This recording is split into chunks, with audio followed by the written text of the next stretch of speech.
everyone. Welcome to my next collaborative art journal video for May. First, let me show you what colors of gouache I'm using. I have a Turner Design Mixing White, a really cheapy brand, a Savoir Faire Violet, and a Winsor Newton White. This month's challenge is a monochromatic painting, one color plus white. And I have the two different whites. I wasn't sure if the mixing white would behave differently than the Winsor Newton white. So I started off with a sketch.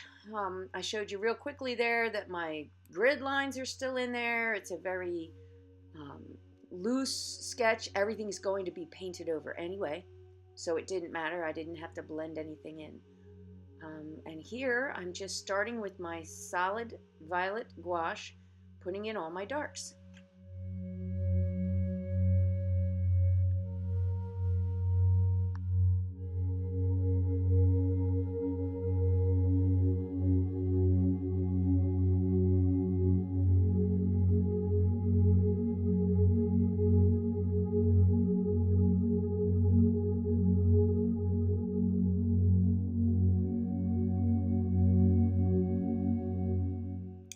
At this point, I'm kind of worried. I had such a nice drawing and I felt like, ooh, I'm losing it here. It's all getting covered over and it doesn't look very good. And then I have to apologize here. I have I don't know what the lighting change was there.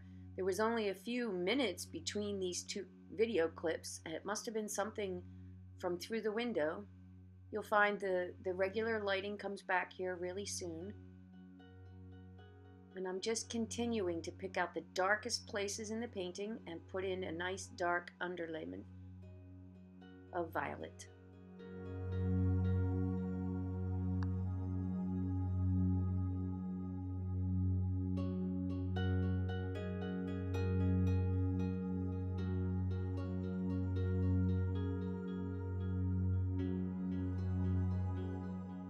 So here you can see I started watering down my violet with just water so I could start picking out the midtones, maybe figure out where I was going here. I have to admit, many times during this video, I had some major panic. I was like, what am I doing? Why did I do this? For so long, everything just looked so bad to me.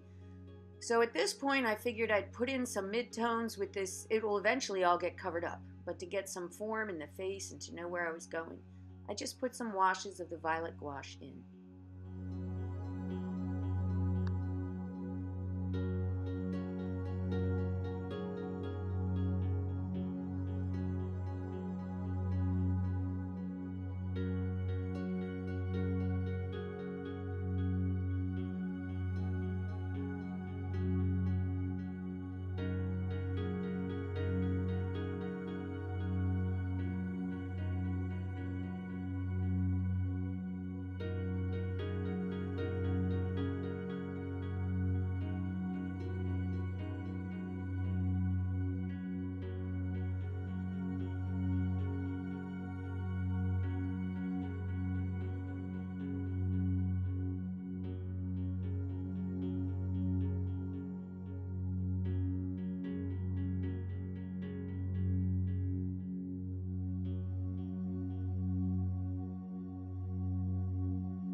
Okay, here was one of those panic times. I looked at this and said, oh, geez. I thought maybe this is the first video ever I'm going to have to scrap because this is not working. I don't know. I just persevered. I kept plowing through. I was like, all right, just move to the next step. I'm going to start mixing my white with my violet to get some midtones, thicker layers of gouache on there. What I didn't realize is that the white really made it such a lavender color. I put it on and I was instantly like, ew. Now this is gross. See that lavender tone? But I cannot tell you how important it is to just persevere. Gouache is a wonderful paint. It's a back and forth. You can cover over what you don't like. You can put another layer over as long as you let it dry.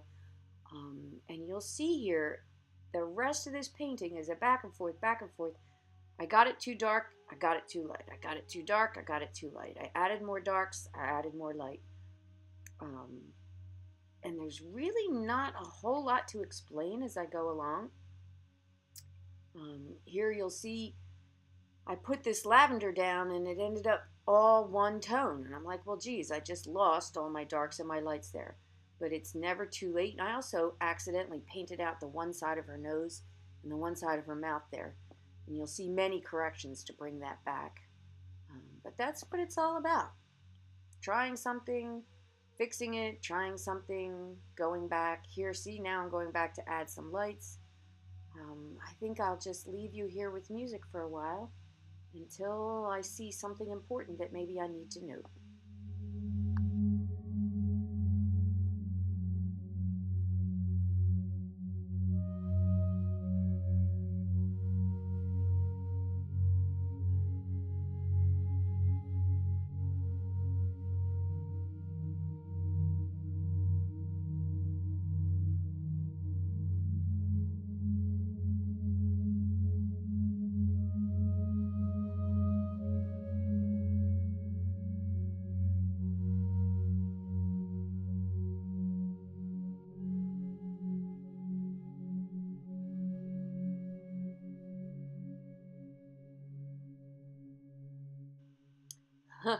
I do feel the need to note this brush in my hand right now.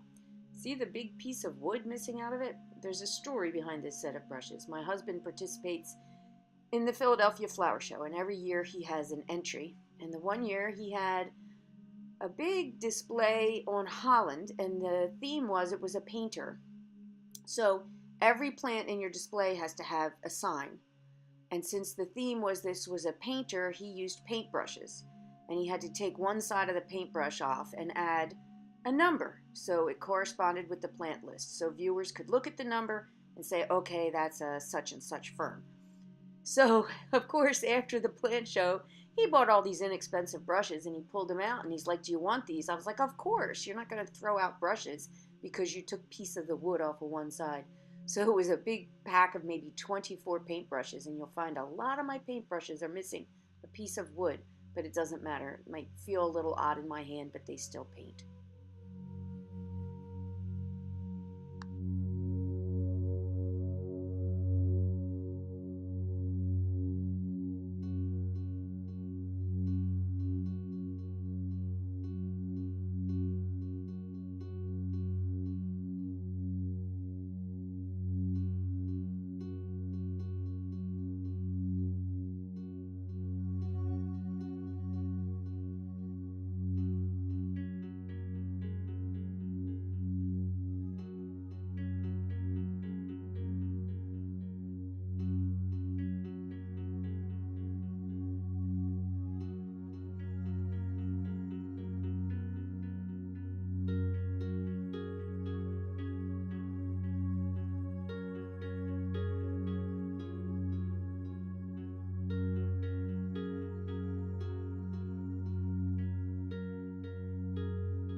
If you'll notice here, I kind of discovered since I was only using two colors, violet and white, which was a real challenge, by the way.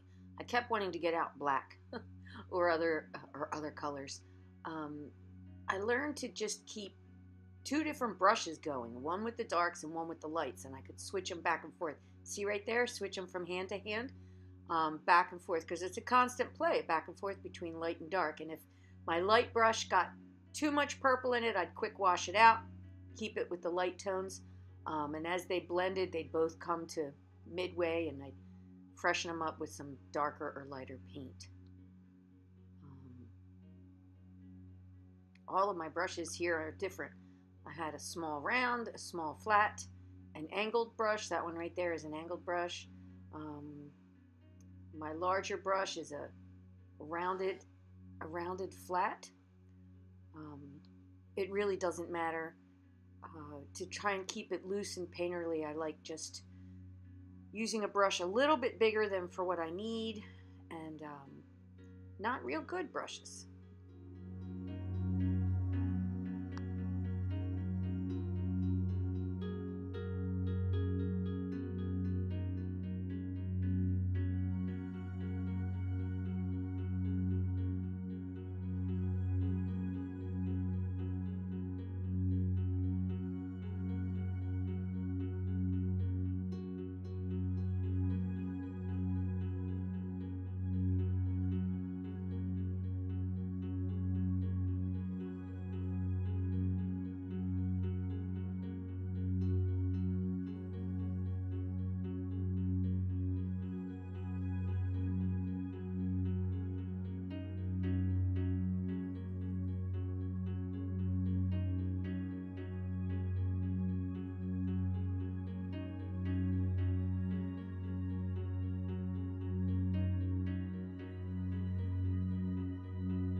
So right about now, I started feeling a little bit hopeful, a little bit comfortable that maybe this was going to turn out okay. And I figured I better start working on the eyes because the two big dark eyes were just hard to look at. The eyes were the simplest part. After drawing in the big black, or not black, violet area, I just added some white on top to bring in the lights and the highlight. Remember, there's no colors involved. This is all just about values and tones.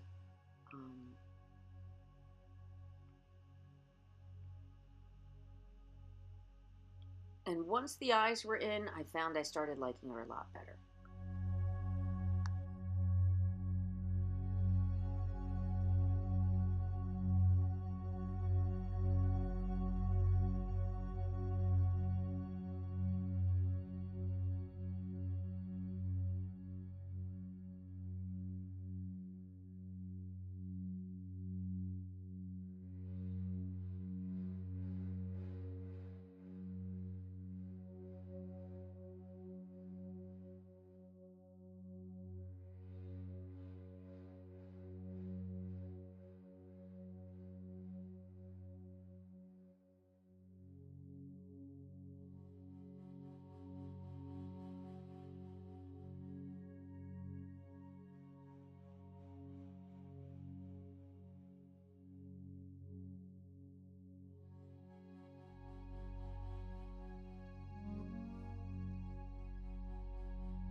So right about here, I decided to start with my plan for the hair.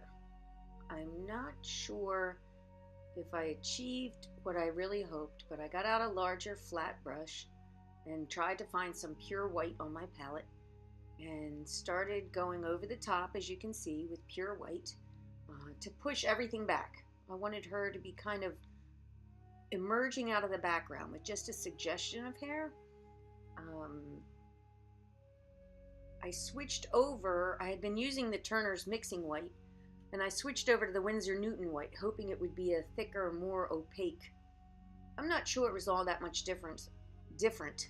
I did have to add more water to it to get it to spread smoothly. It is a nice thick paint. So here I'm just very loosely going over top of just about everything, hoping that it looks like you still know there's a lot of hair back there, but you're just seeing a little glimpse of the front of it.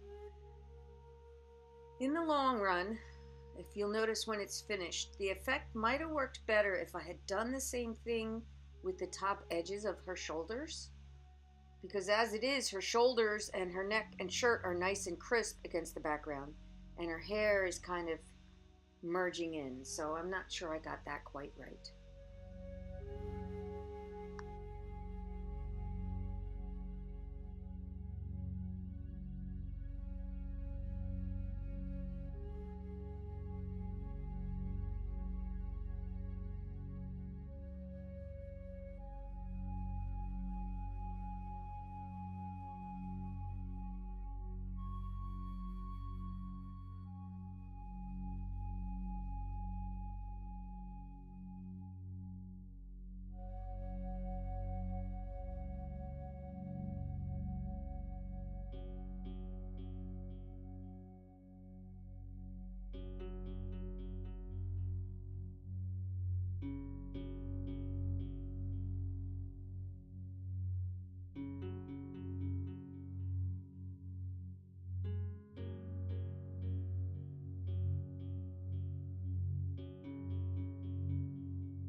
Okay, I'm just putting on the last finishing little touches. I could keep working at this forever, but at a certain point I just have to stop.